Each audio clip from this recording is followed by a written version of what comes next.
کپڑوں میں اچھے کپڑے اللہ نے دیا ہے، نئے کپڑے پہننا منع نہیں ہے، لیکن ہماری بہو بیٹیوں کے اندر شرک خفی کا مرض ہے۔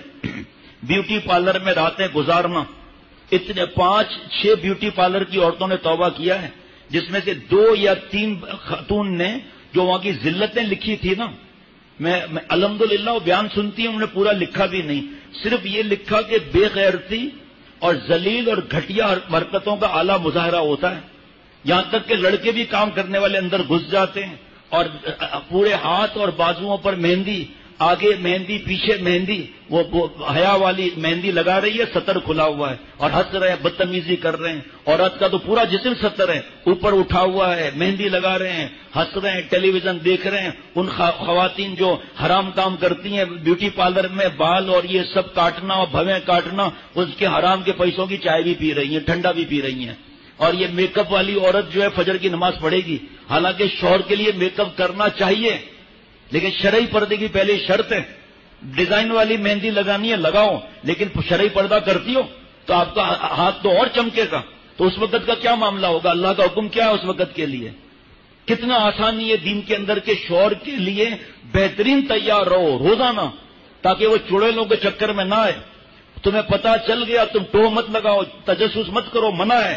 ان کے موبائل کو مت چھیڑو، اس کے اندر گند بھرا ہوا اگر ہے اور لڑکیوں کے کانٹیکٹس ہیں، اب تیرے سامنے کرے گا تو اللہ سے مانگ، سجدے میں رکھ اپنے سر کو، اور خوب تیار ہو، خوب اچھا خدمت کر، خوب اچھا کھلا، تاکہ شوہر کو چڑیل اور تیرے اندر فرق نظر آ جائے۔ ایک گھر کی خاتون نیک اور اس چڑیل بے حیا میں جو پتہ نہیں کتنے مردوں سے دوستیاں لگا کر بیٹھ کے مال لوٹ رہی ہے، ہماری بہو بیٹیاں سمجھتی ہیں نہیں، لڑائی جھگڑا کر کے اور نقصان کرا دیتی ہیں۔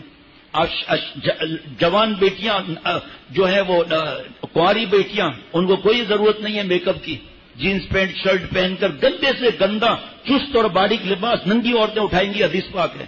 وہ گھوم رہی ہیں، مل رہی ہیں، ہاتھ ملا رہی ہیں، 11 بجے رات کو روڈوں پر سائیکل چلا رہی ہیں، اماں ابا فلموں میں لگے ہوئے ہیں، ان کو کیا پرواہ ہماری بیٹی کس فلیٹ میں جا رہی ہے، کہاں جا رہی ہے، لڑکوں کے ساتھ کھڑی ہوئی باتیں کر رہی ہیں، کیونکہ جو ان پٹ ہوا ٹیلی ویژن، نیٹ، کیبل، بے حیائی، اریانی، فحاشی، اب وہ آؤٹ پٹ ہو رہا ہے۔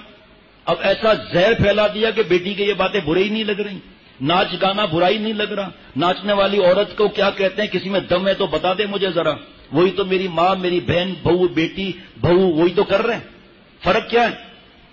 اس کی موویاں بنا کر دوسروں کو اللہ نے عید اس لیے دی ہے، اللہ نے روٹھے ہوئے رب کو منانے کے لیے عید دی ہے، اللہ سے عیدی لینے کے لیے حضرت فرماتے ہیں عید دی ہے۔ حضرت کا عید کا بیان 1 سال پہلے تھا خیال پہ بالکل اتر ہی گیا، چھپ ہی نہیں سکا، ایسا عجیب و غریب عید کے دن بیان ہوا ہے، میں نے رکھا ہوا ہے سامنے، انشاءاللہ تعالی اللہ سے امید کرتا ہوں اللہ معاف فرما کر یہ بیان کروا دے۔ عجیب و غریب، اور بیٹیاں مہنگا لباس، ریا، شرک خفی، شوہر کے پاس پہنیں گی نہیں 27ویں شب کو، 26ویں شب کو، عید کے دن، اور جب ریا نہیں ہے تو شوہر کے سامنے کیوں نہیں پہنتی ہو؟ جب شوہر کے لیے لیا ہے تو ساری رات جاگنا، مہندیاں اور پتہ نہیں رگڑے کہ پتہ نہیں سب سے لقد خلقنا الانسان فی احسن تقویم۔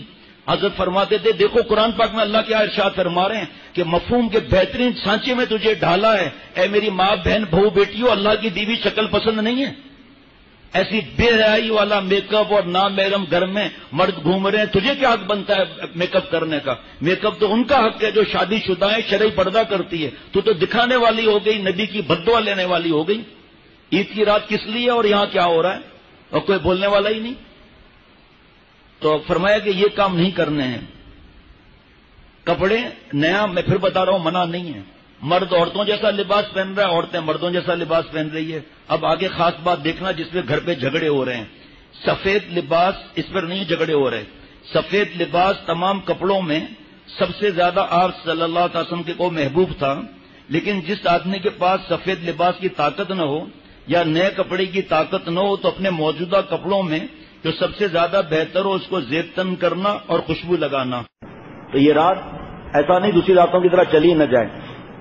اس کے بعد فرمایا ایک فتنہ، مفتی صاحب فرما رہے ہیں ایک فتنہ عید کی تیاری کا ہے، جو عید الفطر میں زیادہ اور بقرعید کے موقع پر کچھ کم برپا ہوتا ہے۔ اور پھر لباس کے بارے میں لکھا ہے کہ اس کو فرض سمجھتے ہیں، بے شمار فضول خرچیوں اور اسراف کے سیلاب کو عیدین کے لوازم میں سمجھ لیا گیا ہے اس کا دین اور شریعت سے کوئی تعلق نہیں.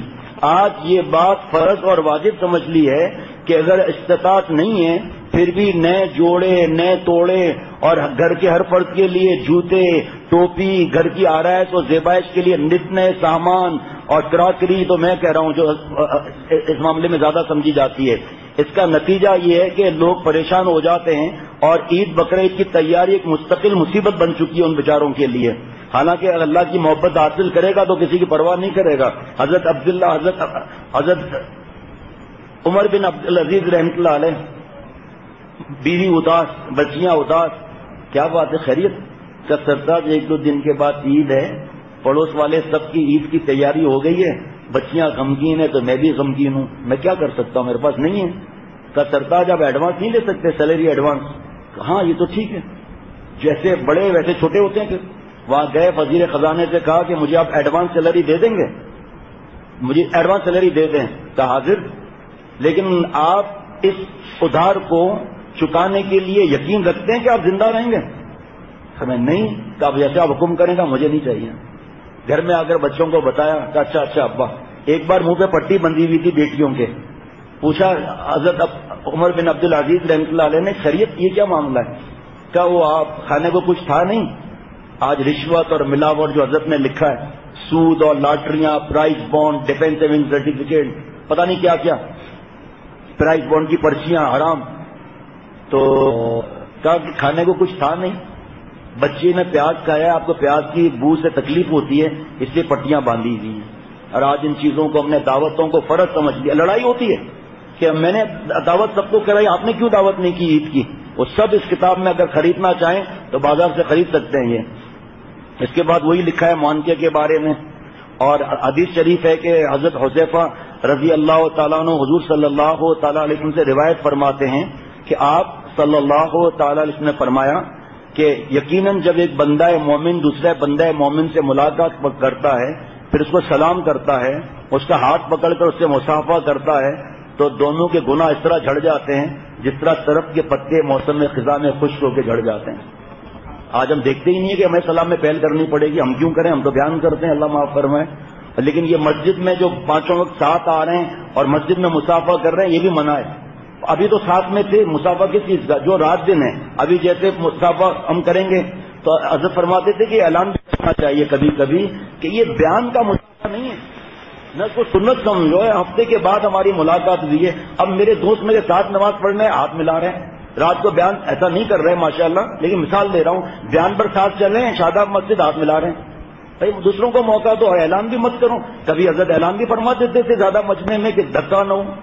حضرت شاہ رضی صاحب اعلان کبھی فرماتے تھے کہ لائن میں کھڑے رہیں میں خود آتا رہوں گا اور جہاں لائن گڑبڑ ہوئی فرمایا چلو یہاں سے. تم لوگوں نے فرض سمجھ لیا اس کو.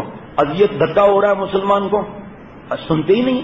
ابھی 2 مسجدوں میں جو بیان ہوا بوڑھے کو دھکا لے رہا ہے اعلان بھی کر رہا ہے بار بار سمجھ ہی نہیں ہے. تو اس کو ضروری نہیں سمجھنا چاہیے. اور عید کا بتا دیا کہ معانقہ نہیں ہے